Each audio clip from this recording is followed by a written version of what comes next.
The first warning came in the form of a tremor, not the kind that rattled cups or set off seismic alarms, a low, unnatural vibration that hummed through the metal bones of Research Station Echo 7, orbiting Jupiter's moon Callisto.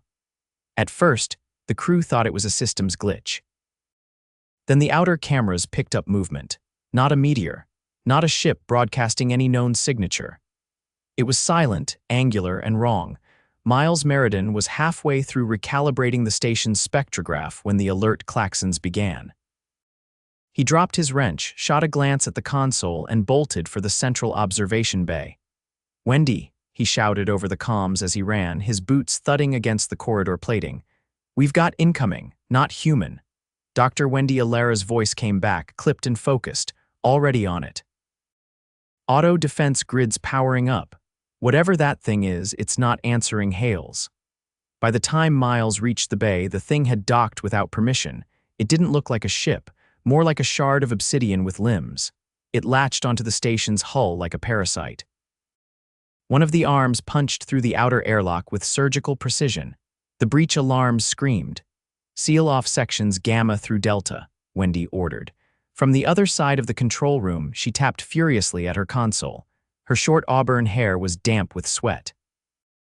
"I've never seen anything like this, Miles. It's not in the database." Miles grabbed a shock baton from the emergency locker. "Yeah, well, we're about to meet it in person." The corridor lights flickered as atmospheric pressure rebalanced. The thing moved inside. It was tall, spindly, and shimmered with a faint bioluminescence. It didn't walk. It flowed forward, limbs folding and unfolding like liquid metal. "Identify yourself," Wendy shouted from behind the blast shield. It didn't respond. Instead, it extended one arm toward Lab Sector 6. Miles' stomach twisted. That's Wendy. That's where Project Rook is. Project Rook was their most classified experiment, a biomechanical interface designed to simulate neural regeneration using a hybrid of earthly and Martian stem cells. It was still in early trials, unstable. "Dangerous if mishandled. Why the hell would it know about Rook?" Wendy muttered. "I don't think it's guessing," Miles said. "I think it came for it." The alien didn't attack. It ignored them, moving with eerie intent toward Lab 6. Security drones buzzed down the hallway, tasers armed. Before they could close in, the alien spun, extended a limb, and emitted a pulse. All three drones shorted out midair and dropped like stones. "Oh no," Miles whispered. Wendy slammed the override. Metal shutters crashed down between the alien and the lab entrance. "Manual lockdown engaged," she said. The alien paused. Then it started to melt through the bulkhead. Miles turned to her. "If it gets in there and tampers with Rook, it could trigger a full system feedback into the station's core." Wendy didn't blink. "Then we stop it." They moved fast. Miles rerouted power from auxiliary systems to the lab's internal shields, while Wendy grabbed a cryo-disruptor rifle from the weapons locker. It was experimental, a prototype from Earth's orbital defense, never tested in live combat. The alien finished its melt-through. Steel liquefied like butter. It entered the lab, scanning the equipment with geometric eyes. Miles and Wendy burst in right behind it. "Step away from the console," Miles shouted, baton raised. The alien turned its head, if it could be called that. Then it lunged. Wendy fired. The cryo-disruptor discharged with a piercing hiss. The alien staggered as frost crusted its torso. It recovered quickly, but that was enough time for Miles to swing the baton. It connected with a crack. The alien recoiled, stumbled into the containment pod where Rook was suspended. That's when everything went sideways. Rook's containment field flickered. The alien reached in. Miles dove at it, grabbed one of its limbs, and yanked it away from the pod. Blinding pain shot up his arm. The alien's skin was electric, humming with energy. He screamed, dropped to one knee, muscles spasming. Wendy fired again. This time the alien collapsed. Sparks arced from its frame as it convulsed on the floor, then it stopped moving. Miles sat back, panting. His arm was red and blistered. That thing knew exactly where to go. Wendy knelt beside him. "We need to get you to medbay." "No," he said, eyes locked on the alien. "We need to figure out how it knew about Rook and why it wanted it." She hesitated, then nodded. "Let's get it restrained first." They locked it in a containment cell and activated Level 5 quarantine. Miles spent 3 hours in medbay receiving burn treatment. Second degree, localized, painful but manageable. By the time he was back on his feet, Wendy had started analyzing the alien structure. "It's not fully organic," she told him. "There's synthetic matrices woven into its biology, and it was broadcasting a low-frequency signal before it died." "Signal to who?" Miles asked. She didn't answer. The next attack came less than 12 hours later, 3 ships this time, no hails, no warnings. "There's no way this is a coincidence," Miles said as the station rocked under impact. "They want Rook." Wendy secured the experiment in an armored pod and moved it to the core vault. "We're not giving it to them." The airlock near Sector 9 blew inward. One of the new aliens entered. This one was larger, plated in more metallic segments, and wielded something resembling a plasma blade. Miles met it in the corridor while power flickered above. He ducked the first swing and drove his baton into its midsection. The weapon sparked. The alien recoiled but didn't fall. "Station defenses aren't enough," he shouted into his comm. "We need reinforcements." "Already called Earth Command," Wendy said. "ETA is 6 hours. "We won't last 6 minutes," the alien lunged again. Miles rolled to the side, slammed a pressure door shut between them, and locked it. More of them were inside now. One went straight for the lab, another for the server core, but none touched the crew. Every move was targeted, strategic. "They're not here for us," Wendy realized aloud. "Just Rook." Miles limped through the wreckage of the lower corridor, smoke stinging his eyes. "Then they're going to be disappointed." He reached the vault, reinforced with titanium alloy. The alien wasn't far behind. "Wendy, reroute power to the vault shields." "I'm already doing it." The alien appeared at the end of the hall. It raised its arm, fired a pulse. The door behind Miles exploded inward. He ducked, falling to the floor as shards of metal tore into his leg. He screamed. The alien stepped over him, heading for the vault. Miles reached into his coat, pulled out the emergency flare, and activated it. A bright burst blinded the corridor. The alien flinched. Miles used the moment to crawl toward the control panel. Blood smeared behind him. His leg wasn't moving right. He reached the console and slammed his hand on the manual override. A secondary wall of plating slammed down between the alien and the vault. Wendy's voice crackled through comms. "Miles, are you all right?" He lay on the floor, groaning. "I'm hit." "I think, yeah, the leg's bad. I can't move it. I'm coming down." "No," he said. "Stay with Rook. They're not going to stop." He heard the alien pounding on the barrier behind him, then silence. He blacked out. When Miles woke, he was in medbay again. Wendy stood beside him, her face pale. "You've got a tibial fracture," she said. "We scanned it. You'll need at least 8 weeks to fully heal," he grimaced. "Lucky me. They left," she added. "After failing to breach the vault, I think they realized we're not giving up Rook." "I almost died," he said flatly. "Yeah," she replied. "You almost did." He sat back, exhausted. "Why are we holding on to this experiment, Wendy? We've already lost half the station. They're not going to stop." She looked him in the eye. "Because Rook isn't just a science project, it's a medical revolution. It's the first step toward repairing neural pathways damaged by trauma. It could cure paralysis, Alzheimer's, half the things that strip people of their lives." Miles exhaled. "You think we can finish it? I know we have to." They reinforced the vault. Earth Command sent a fleet to patrol the perimeter. But the aliens didn't return, not right away.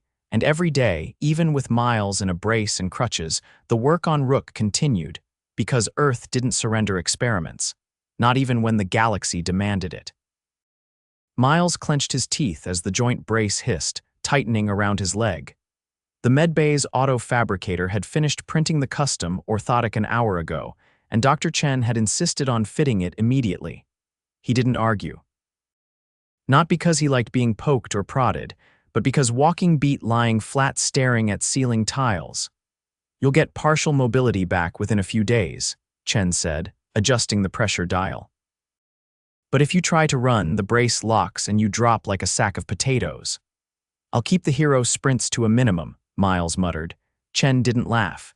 He was a quiet man, deliberate and humor-resistant. Outside the medbay, the station was quieter than it had been in days. Not silent, there were still the usual background hums and distant clangs of maintenance drones, but the tension had shifted. It wasn't the panic of a surprise attack anymore. It was the tight-wound stillness of people waiting for the next one. Miles limped into the corridor, nodding to a pair of Earth Guard officers posted at the junction. They looked fresh. Not new recruits, just newly arrived reinforcements from the orbital fleet, parked in a defensive ring around Callisto. Wendy was down in the core vault, and he knew better than to interrupt her when she was neck-deep in Rook's neural scaffolding. Instead, he headed for the observation wing. He hadn't been there since the first breach. He needed to see the docking scar with his own eyes. The hull plating had been patched, but the repair team hadn't polished it. The striation from the alien's forced entry still ran like a burn across the bulkhead. He stood there, letting the silence settle. A shape moved behind the reinforced glass. Not outside. Inside, he turned. Two of the alien corpses were suspended in magnetic stasis, held upright like museum exhibits in the station's containment ring. One of them, the one that had shorted the drones, had been dissected along its torso. Not open, not gutted, folded. Like its outer shell had been designed to peel back along certain seams. "Figured you'd end up here," Wendy said, stepping into the observation room behind him. She carried a data slate tucked under one arm and looked like she hadn't slept since the last incursion. "You're supposed to be in the vault. Rook's stable," she said. "For now, but those things left behind a signature. You were right, they weren't guessing. They had detailed knowledge of the station layout, power grid, even our encryption layers, and not just ours." She handed him the slate. He scrolled through the readout. The data was dense, but one segment caught his eye immediately. A schematic of Earth's older research stations, some decommissioned decades ago. Another showed orbital routes of Mars satellites, all outdated but all Earth origin. This came from inside the alien's neural matrix? No, from its weapon. He looked up. It wasn't just a blade, she continued. It was a data conduit. It pulled information as it moved. Our systems never registered the breach because it didn't access via normal channels. It leached through physical contact. Miles rubbed his temples. So we've been bleeding intel every time one of them touches something. Exactly. He stared back at the alien in its stasis field. What do you make of their structure? They don't have a single brain center. Distributed neural clusters like cephalopods, but with synthetic lattice woven through. Like someone tried to build an organic computer, then gave it survival instincts. They weren't grown naturally. There are imprint patterns, manufacturing scars. These were made. Miles leaned against the railing. So they're not invaders, they're tools. Tools looking for something they were programmed to retrieve. And now they've realized we're not handing it over. He let that settle. After a moment, he asked, "Have you told Earth Command?" "I sent the data packet this morning. But they're busy trying to triangulate where those things came from. The ships were running dark tech. No propulsion trails, no thermal bleed." Miles nodded slowly. "Which means we're not even close to understanding who made them." Wendy didn't respond. Instead, she stared at the dissected alien, her eyes distant. "Something else?" he asked. She hesitated. "Rook's interface is adapting faster than expected, faster than it should. It's reacting to the proximity of the alien tech." "Reacting how?" "It's syncing with frequencies it was never programmed for, like it's learning from them." He pushed off the railing. "That's not good. It's not bad either. It means it might be able to predict their next approach. But it also means we're in uncharted territory." Miles took a long breath. "I miss the days when uncharted territory meant a new mineral sample or a weird fungus." Wendy gave him a tired grin. "We had a fungus last month. It was very disappointing." They left the observation room together. As they entered the lift, a low chime echoed overhead, not an alarm. A general announcement, "Unscheduled object approaching perimeter. All stations prepare for impact." Miles felt his stomach tighten. Wendy tapped her wrist console. Visuals coming through the bow observatory. They changed course, the lift sliding sideways, then down toward the panoramic deck. When they arrived, the room was already filling with personnel. Guards, scientists, even a few engineers with grease on their uniforms stood clustered at the glass. Outside, a single object moved against the black. It wasn't sharp like the previous ships. It was rounded, almost organic in shape. A slow, deliberate drift, no lights, no weapons visible. "Is it hailing us?" Miles asked. Negative, someone replied. No comms. But it's broadcasting a low-frequency pulse. Non-verbal. The pulse came through the speakers, a slow, rhythmic sound, not quite a tone, more like a breath. Pattern repeating every 7 seconds, Wendy murmured. It's not random, Miles pointed. Look, the object had stopped. Just beyond the defense perimeter. Floating, inert, then it opened, not with a hiss or a flash, it just unfolded. Petal-like segments peeled away, revealing a dark interior. Something inside moved, a figure emerged, not like the others. This one walked. It stepped out onto the void, supported by a shimmer of invisible force. It had arms and legs, but its frame was draped in strands of metallic fiber that shifted like water. It carried no weapon. Is that a diplomat? Someone whispered. No way to know, Wendy said. The figure raised both hands. The pulse changed. Translation protocol initializing, the comms officer said. We're getting fragments, a voice, mechanical and distorted, filtered through. Exchange intended, hostility unnecessary, yield object of origin. Miles and Wendy exchanged a glance. It's asking for Rook, she said. The figure stood motionless outside the glass, not moving closer.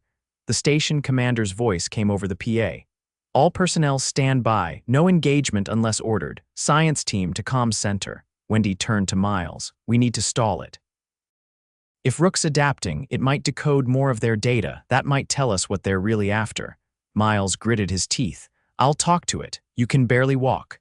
I don't need to run, I just need to listen. He made his way toward the comms center, the brace locking with every third step. When he arrived, the alien figure had taken a seated position just outside the station, legs folded beneath it like it was meditating in vacuum. The transmission had stabilized slightly. Its words were still broken, but clearer. Entity experimental origin must return. Protocol preservation. Interference violation. Miles activated the comms mic. Explain what you mean by experimental origin. The figure tilted its head. Construct born of previous breach. Genetic crosslink hours. Yours, hybrid unauthorized, dangerous. Wendy's voice came from behind him. They're saying Rook was made using their material. That's impossible. Unless it got into our databases before, Miles said. Before we even realized it, the figure spoke again. Return avoids escalation. Damage unintentional, but will increase. Miles leaned closer to the console. What happens if we don't hand it over? The figure didn't answer. Instead, it dissolved. One moment it was there. The next, a shimmer and empty space. The ship closed itself like a flower folding at dusk and drifted backward out of sight. Miles turned to Wendy. How long until Rook can tell us more? She stared at the screen where the figure had been. Depends how fast it learns from what they just gave us. And if it learns the wrong thing, then we're not just babysitting a medical breakthrough anymore, she said. We're raising something they're afraid of. 31 hours after the figure dissolved into vacuum, the station's gravity recalibration system malfunctioned. Not a full failure, just a hiccup enough to make Miles drop a diagnostic tablet onto his own foot and nearly curse loud enough for the medbay assistant to record a language violation. Public systems still haven't stabilized, Dr. Chen muttered while checking the brace's motor alignment. Your gait's compensating more than it should. You've got to stop dragging the left leg when you pivot. I'm not dragging it, I'm favoring it. There's a difference. There is. Yours is mostly psychological. I got electrocuted and impaled, Chen. That doesn't mean you're using the joint right. Miles grunted and pushed off the exam table. The brace hissed again, adjusting as he tested his weight. No sharp pain this time, just a dull pull through the calf and a slight instability in the ankle joint. He could walk, but stairs were a negotiation. The medbay lights flickered overhead. Power draws uneven again, Miles said. You getting backups online? They're online. They're just confused. The station was designed for thermal-based energy redistribution. That thing outside, it changed the ambient EM field slightly. We're still picking up that much interference, Chen nodded. It's subtle, but enough to mess with the station's equilibrium. It's like being in a room with a tuning fork that never stops ringing. Miles limped toward the lift, grimacing as the door took 3 extra seconds to respond. The internal lights were dimmer than usual. Not emergency low, just distracted. He found Wendy in the core vault, hunched over Rook's containment interface. Her eyes were locked on the readouts. She didn't turn when he entered. Still no response from the fleet, he asked. They're focusing on long-range scans. Trying to find where the courier ship went. It wasn't a courier. It acted like one. He leaned against the wall, stretching his injured leg. You know, she added, Rook's interface is no longer just adapting. It's communicating. To us? No, to itself. It's generating recursive logic chains, writing its own subroutines. Is it stable? That's the thing. Yes, more than before. It's like that encounter clarified something. It stopped running simulations and started refining them. Miles looked at the containment pod. The fluid inside shimmered with a soft green hue. Thin filament strands pulsed across the embedded neural net. Did it respond to the alien's transmission? It didn't just respond. It replicated the pulse, then adjusted it. Like it was correcting their math. He crossed the room slowly, watching the waveform on the screen. You think they were wrong. I think Rook thinks they were. He scratched the back of his neck. So if they come back, they'll be dealing with something smarter than them, not us. Rook, she nodded. He exhaled. I miss when smart meant a high IQ and bad social skills. Wendy smirked just slightly and tapped the console. It's asking for access to the outer sensor arrays. Miles blinked. What? It wants external data. Cosmic background radiation, stellar wind patterns, lunar gravitational drift. It's building a model. You're sure it's safe? We haven't fed it anything classified, just environmental telemetry. It's not trying to access comms or control protocols. Yet, she didn't argue. An hour later, in the observation wing, Rook's model was displayed across the main screen. Miles and Wendy stood side by side with the defense chief, Lieutenant Arash Banai, a stocky man with a permanent squint and a voice that sounded like it had been dragged across gravel. This is what it built, Banai asked, arms crossed. Miles nodded. In under 90 minutes. The model wasn't just a star chart, it was a predictive pathway. It showed probable trajectories of the alien ships or whatever controlled them based on gravitational vectors and radiation echoes. It accounted for dark propulsion, which no Earth system could track in real time. Rook had reverse-engineered it. Banai tapped the screen. You're telling me this thing guessed their next move? It didn't guess, Wendy said. It calculated. Banai stared at the predicted coordinates. So where are they now? Nowhere near us. Rook's model shows two possible destinations. One is a gas cloud near Saturn's orbit. The other is a high-density asteroid cluster in the outer belt. Both locations are black zones, meaning no communication, no surveillance. No satellites. They're hiding, or waiting. Banai turned to them. What do you want me to tell Earth Command? Tell them Rook isn't just a research tool anymore, Miles said. It's a strategic asset. That night, though time was relative on a space station, Rook sent a new request. Wendy read it in her quarters, eyes narrowed. It wants to activate the harmonic emitter. Miles looked up from the manual he'd been pretending to read. Why? To send a signal. To who? It didn't say. He stood. No, we can isolate the emitter. No. It's not dangerous, no, Wendy. We don't know what it's going to say, or who might be listening. She folded her arms. It's trying to talk, Miles. Then let it talk to us, not the galaxy. She stared at the screen for a long moment. Then disabled the request manually. By the next morning, Rook had stopped sending requests. It didn't shut down. It didn't misbehave. It just waited. 3 days passed. No new signals. No new visitors. The fleet resumed standard patrol formations. The station's systems began to stabilize. Gravity normalized. The power grid evened out. Miles' leg improved. The brace no longer locked during turns. He could climb stairs not quickly, not gracefully, but without stopping. In the core vault, Rook's containment pod sat silent. No pulses, no fluctuations. Wendy ran a full diagnostic. It's dormant. Dormant how? Like it's holding its breath. On the 4th day, Earth Command sent a directive. Project Rook was to be transferred to Lunar Base Theta for high-security containment. Escort ships would arrive within 24 hours. Wendy read the transmission twice. They're taking it away. They always were, Miles said. We're just the incubation chamber. He didn't like it either, but it made sense. Earth would never let something like Rook stay exposed on a low-priority outpost forever. He watched her pack the interface logs. "You could go with it," he said. "They didn't ask me. They will." She glanced at him. "What about you?" "I'm staying. Someone has to make sure the next alien that shows up doesn't peel the walls off."